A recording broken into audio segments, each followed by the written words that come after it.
Halo teman-teman semua, Assalamualaikum warahmatullahi wabarakatuh. Di masa pandemi kok ngomongin culture, apa nggak kejauhan tuh?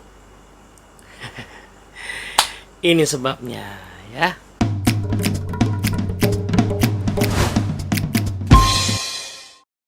Oke teman-teman semua, thank you banget sudah nonton terus video-videonya Dunamis. Kita kali ini mau bahas soal kenapa justru di masa pandemi ini kita sangat perlu memulai meninjau ulang, ya, merintis, memberesin culture kita. Nah, jadi gini teman-teman semua, Em, banyak organisasi yang jelas di masa pandemi ini perlu melakukan perubahan yang cukup signifikan dari caranya menjalankan bisnis. Kenapa? Ya sudah kita bahas di video sebelumnya lah ya. Ada cukup banyak hal yang sepertinya masih akan bertahan selama beberapa waktu ke depan. Yang jelas seluruh bisnis yang berhubungan dengan cara orang hidup, bekerja, kesehatan, ya mobilitas orang itu pasti akan terdampak. So banyak organisasi harus menemukan kembali apa sebenarnya bisnis yang bisa kita lakukan, apa cara-cara yang works di masa pandemi ini, siapa pelanggan kita sebenarnya, apa kebutuhan pelanggan kita. Cukup banyak hal yang signifikan harus kita ubah. Nah, masalahnya atau tantangannya adalah mengubah hal-hal tadi on paper itu mungkin kelihatannya gampang. Ya, jadi kalau cuman oke, kita riset kemudian let's say apa yang mau kita lakukan on paper kelihatannya gampang, tapi realnya yang melakukan kan masih orang yang sama, yang bertahun-tahun menggunakan cara kerja yang sama, memimpin dengan cara yang sama, bergerak dengan cara yang sama. Pandemi mengubah banyak orang, alhamdulillah ya, cukup banyak organisasi mengakui bahwa ini masanya kami betul-betul bisa belajar banyak, dan banyak organisasi yang justru menggerakkan proses-proses pembelajaran. Ya itu hal yang bagus, tapi perubahan tetap saja tidak semudah itu. Kenapa? Nah, karena ada budaya. Jadi konon ada sebuah ungkapan yang ini dinisbatkan kepada Pak Peter Drucker, ya, pakar manajemen, yang mengatakan bahwa culture eats strategy for breakfast.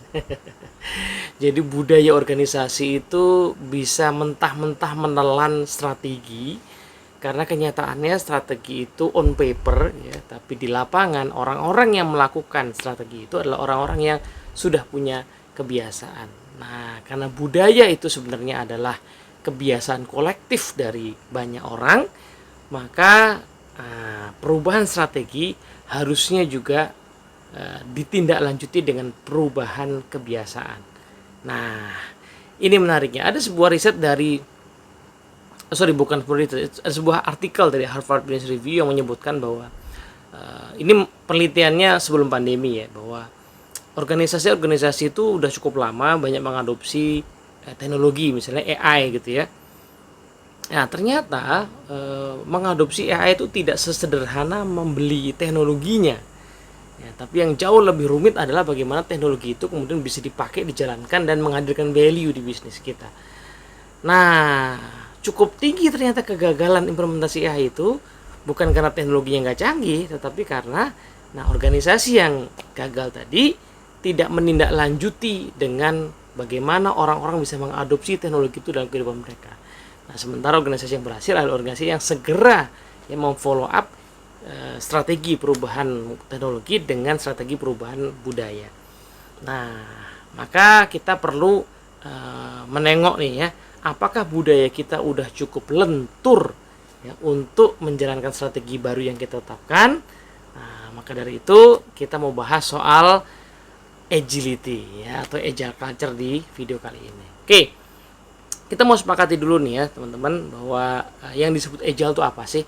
Ya, memang kalau kita lihat sejarahnya, dulu agile itu awal mulanya dari software development ya, pengembangan di dunia teman-teman dunia IT lah yang paham itu ya. Dia merupakan antitesis dari pengembangan yang sifatnya waterfall gitu ya, bahwa pengembangan software itu tadinya skemanya kayak air terjun gitu ya. Nah, sekarang lebih agile, lebih lentur, di mana yang kita rumuskan dulu adalah apa yang betul-betul dibutuhkan, kemudian secara teratur diperbaiki terus menerus. Nah, Tapi kemudian ide itu diadopsi di banyak proses bisnis sehingga tidak hanya milik dari teman-teman di software development, tapi tentunya penerapannya tidak persis sama ya, penerapannya tentu memerlukan penyesuaian. Nah, sehingga lama-lama para pakar agile juga merumuskan bahwa agile itu sepertinya bukan langsung melulu soal metodologi ya, tetapi yang kita kenal dengan agile method gitu ya. Tetapi agile itu sebenarnya lebih merupakan mindset. Karena banyak organisasi sudah berusaha untuk agile dengan bahkan merombak struktur organisasi yang tadinya hierarkis jadi tim-tim kecil begitu. Tetapi selama mindset orang tidak berubah, selama pola perilaku orang nggak berubah, maka perubahan title dan struktur tadi nggak terlalu banyak mengubah cara orang bekerja gitu. Jadi selain bahwa adaptasinya sudah sampai pada tataran desain organisasi, tapi yang paling utama adalah apakah orang-orang di dalam organisasi sudah punya mindset agile. Nah, disitulah budaya jadi penting. Nah, tadi udah kita sepakati bahwa budaya organisasi adalah kebiasaan kolektif gitu ya. Artinya kalau kita mau mengajak organisasi kita untuk agile, untuk lentur budayanya, maka kita mesti mengadopsi perilaku-perilaku yang ya memungkinkan kita untuk lentur bergerak itu. Nah, perilakunya apa saja? Nah, so far sih yang jelas cukup banyak tema-tema dalam agility itu adalah pergeseran dari yang tadinya organisasi itu sangat kental nuansa kontrolnya menjadi nuansa kolaborasinya. Jadi orang itu tidak lagi dikontrol dalam sekat-sekat organisasi, divisi, departemen. Meskipun bisa jadi nama-nama itu tetap ada ya. Cuman orang kemudian bisa bebas berkolaborasi. Gitu. Nah, nuansa yang kedua yang kita temukan adalah sehingga orang tadi ya, karena orang bebas berkolaborasi, maka nuansa bekerja dalam kerja tim itu juga jadi salah satu, bahkan ada yang menyebut sebagai salah satu hukum hukum dari agile itu adalah law of the small team ya. Selalu perlu tim-tim kecil untuk bergerak. Nah, tapi nuansa yang kedua adalah juga nuansa fokus kepada customer. Loh, bukankah dulu organisasi juga sudah mengatakan demikian? Ya, betul. Tetapi seiring waktu, karena ketika organisasi berkembang menjadi makin baku ya, produknya baku ya, standar SOP-nya baku ya, punya track record panjang, maka orang cenderung untuk menawarkan kepada customer apa yang kita punya, yang kita improve terus menerus. Jadi nuansanya itu inside out gitu ya. Jadi saya punya apa yang saya perbaiki terus, ini saya tawarin gitu. Nah, sementara agile itu sebenarnya, itulah mengapa ada yang mengatakan agile itu dekat dengan design thinking ya, karena memang nuansanya adalah apa yang orang butuhkan gitu. Jadi pelanggan kita itu, masalahnya di zaman sekarang ini pilihan punya banyak banget gitu. Jadi dan hampir banyak kompetitor juga bisa menghadirkan produk yang mirip-mirip gitu kan. Sabun apa sih yang beda ya kan, baju apa sih yang beda ya, dan mobil apa sih yang beda-beda banget gitu. Jadi hampir semua kompetisi udah nggak betul-betul distinct lagi secara teknologi.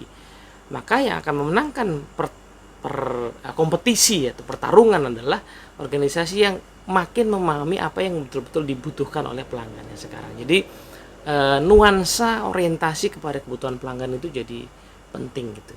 Nah, yang ketiga mungkin nuansa dari agility adalah nuansa interconnectedness ya, saling keterhubungan antara satu hal dengan hal lain. Jadi kita tidak lagi bicara soal sekat-sekat atau resources yang dikuasai oleh banyak sebagian tempat tertentu, tapi kita bicara soal bagaimana keterkaitan gitu ya, ke kolaborasi antar tim, antar orang itu bisa lebih sering terjadi gitu. Nah, itu sepertinya mindset atau nuansa yang lebih kental dibandingkan bentuk-bentuk prakteknya ya. Practicesnya itu macam-macam gitu ya. Orang bisa guna mengadopsi tadi agile methodology, tapi yang jauh lebih penting adalah mindsetnya. Nah, tantangannya adalah mindset ini kan kalau di organisasi, dalam budaya organisasi tertuang di visi misi, turun ke dalam values gitu ya, mungkin turun ke dalam key behaviors gitu, sehingga menjadi final values and behavior lah. Kalau kita biasanya mendesain ulang budaya organisasi, kita kemudian turunnya sampai ke final values and behavior atau key behavior gitu ya, dokumen key behavior. Nah, cuman masalahnya adalah kadang-kadang key behaviors itu tidak betul-betul terejawantah di lapangan. Dia berhenti di dokumen. Nah, penyebabnya apa? Mari kita lihat. Jadi ada 4 fase ya pada saat kita mau either mengembangkan dari nol atau meninjau ulang budaya organisasi. Nah, fase pertama adalah fase ketika kemudian kita mendiagnosa apa sih sebenarnya budaya yang dibutuhkan, kemudian akhirnya kita membuat sebuah formulasi. Nah, jadi atau validasi lah, formulasi atau validasi. Kalau baru bikin berarti formulasi, kalau istilahnya sudah ada kita mau validasi. Nah, tapi dia depannya selalu dengan diagnosa. Nah, final values and behavior tadi kita asumsikan sudah ada. Seringkali banyak values saya amati masih cocok kok secara judul dengan apa yang terjadi di situasi kayak sekarang. Misalnya tadi ya, kalau kita bicara soal fokus pada customer, kayaknya customer first ya, tema-tema kayak gitu udah sering muncul. Kalau kita kolaborasi juga kata-kata itu di value juga udah sering muncul, bukan hal yang baru sebenarnya. Nah, tetapi bagaimana value itu diterapkan di masa sekarang, bagaimana diterapkan dalam konteks agility, ini yang barangkali berbeda. Agile-nya orang sales di masa pandemi ini beda dong dengan agile-nya orang finance. Misalnya gitu ya.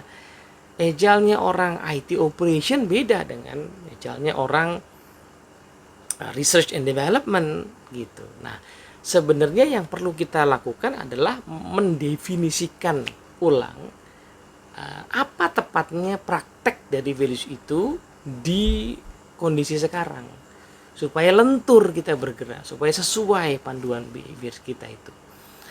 Nah, disinilah sebenarnya perannya harus turun sebenarnya. Yang biasanya culture itu, budaya itu bermainnya di level manajemen sampai mungkin level change agent yang tadi dibentuk oleh tim pengembangan budaya misalnya, harus turun sampai ke leader di level yang paling kecil, di unit yang paling kecil. Kenapa? Karena mereka lah yang tahu bagaimana values itu terejawantahkan di dalam keseharian. Dan nah ini paling penting, culture atau budaya kan tadi collective habits ya kan, realnya kan perilaku keseharian. Nah, padahal perilaku keseharian ini kan sebenarnya perilaku yang akan mengantarkan kepada pencapaian dong ya kan. Kenapa saya memilih values collaboration? Pasti ada pencapaian yang saya harapkan. Misalnya dengan berkolaborasi, maka ada numbers terkait dengan revenue yang bisa kena lebih besar. Ada numbers terkait dengan efisiensi akan menurun. Ya kan? Ada numbers terkait dengan speed pekerjaan, lead time yang juga mungkin akan berpengaruh. Nah, ini yang bisa ngonekin ya leaders di level paling bawah yang tahu lapangan. Nah, seringkali inisiatif perubahan budaya tidak turun sampai ke sana, belum nyambung sampai ke situ. Oke, jadi ada 2 nih ya. Ada 2 poin. Bagaimana values yang ditetapkan itu ditetapkan behaviorsnya yang cocok dengan kondisi sekarang. Kolaborasi kita kayak apa sih? Kita jelas tidak mungkin bicara kolaborasi dalam konteks offline saat ini. Kita jelas harus bicara kolaborasi dalam definisi perilaku online. Ya kan? Nah, tapi tidak sampai di situ, dia harus dikonekin dengan hasil-hasil bisnis. Ya, kalau kita berinisiatif mengkolaborasikan pola kerja tim ABC jadi tim kecil misalnya, maka apa yang akan terpengaruh? Apakah revenue akan meningkat? Apakah lead time akan lebih cepat? Apakah pengembangan produk lebih banyak, lebih sering, lebih cepat? Nah, ini yang harus dikonekin sehingga culture menjadi solusi atas pencapaian bisnis. Nah, ketersambungan antara 2 area ini, antara result sama culture, inilah seringkali missing linknya dari proses pengembangan atau perubahan budaya organisasi. Nah, karena si result atau hasil bisnis itu sudah berjalan sebagaimana biasanya, jadi orang merasa udah punya habit, ya udahlah jalanin ini aja. Sementara yang baru ini karena nggak dikonekin, maka dia nggak betul-betul bisa keberhasilan. Maka seringkali agak memprihatinkan sebenarnya, banyak organisasi punya tim budaya yang kerjanya itu, mohon maaf ya, tanda kutip, cuman bikin event budaya gitu. Itu kalau di 4 tahapan tadi ya, yang kita belum sempat sih. Oh ya, saya belum sempat singgung ya. Jadi habis diagnosa sama validasi formulasi, habis itu biasanya sosialisasi atau internalisasi. Nah, tahapan sosialisasi on internalisasi itu salah satunya betul kita kadang-kadang bikin launching, bikin event, bikin apa namanya display gitu ya, pajangan-pajangan, desain ulang ruangan. Nah, tapi itu belum yang merupakan titik akhir dari pengembangan budaya. Karena pengembangan budaya harus jadi perilaku, maka sosialisasi yang kebiar tadi yang harus diturunkan lagi sampai ke level tim yang paling bawah sehingga ketemu perilaku realnya apa. Nah, lalu baru tahap keempat namanya embedding mechanism. Jadi disambungin ke dalam hasil-hasil atau proses-proses bisnis yang real. Gitu sehingga ada koneksi antara culture dengan result. Nah, inilah moga-moga teman-teman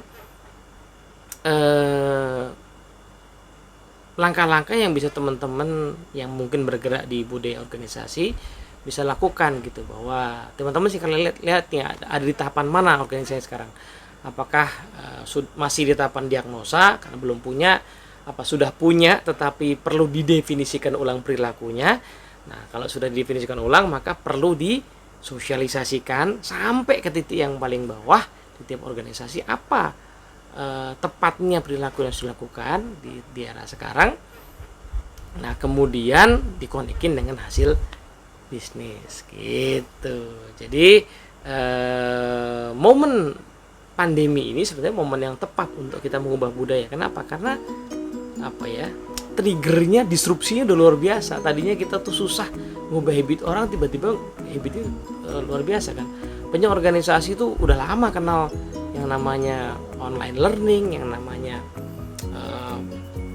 pembelajaran berbasis Zoom, MS Teams dan sebagainya. Saya kan udah lama gitu ya, tapi kan masa pandemi ini tiba-tiba memaksa orang untuk bergerak dan budayanya terbentuk. Orang biasa meeting secara online, orang biasa berkolaborasi secara online. Nah, ini kan momentum yang bagus untuk membuat orang care ya. Tadinya organisasi kalau punya protokol, beberapa bisnis itu yang punya protokol kesehatan itu nggak banyak yang peduli, tapi di era sekarang tiba-tiba semua orang peduli sama protokol kesehatan. Nah, ini kan berarti momentum yang bagus banget untuk orang bisa berubah budayanya. Nah, tanpa harus bicara biaya yang gebiar, budaya sebenarnya bisa diinternalisasi secara optimal dengan tadi mengkonekkan hal itu ya, antara desain perilaku dengan hasil. Moga-moga bermanfaat. Assalamualaikum warahmatullahi wabarakatuh.